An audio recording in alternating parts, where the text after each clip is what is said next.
ఒంటె మూత్రం దివ్య ఔషధం అంటున్నారు కొంతమంది అరబ్లు. ఒకసారి ఆ వీడియో చూడరి, తర్వాత మాట్లాడుకుందాం.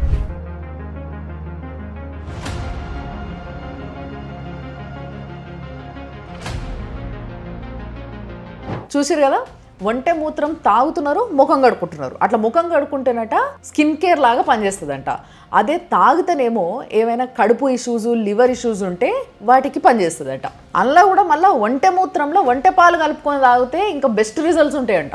ఇది అందరు అరబ్ చేయరు, కానీ కొందరు మాత్రం కొన్ని వందల సంవత్సరాల నుంచి ఇది ఫాలో అవుతున్న ప్రాక్టీసే అన్నట్టు.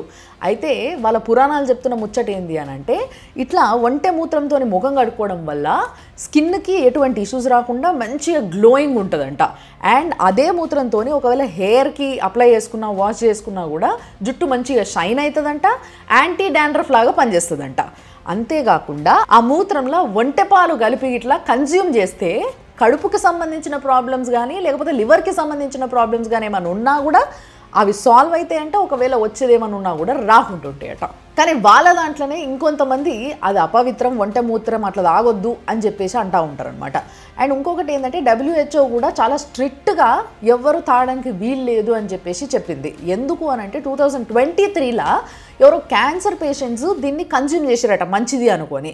కన్జ్యూమ్ చేసిన తర్వాత వాళ్ళకి బాడీలో బ్యాక్టీరియల్ ఇన్ఫెక్షన్స్ మొదలైనాయంట. సో దానివల్ల దాన్ని తాగొద్దు అని చెప్పడం జరిగింది.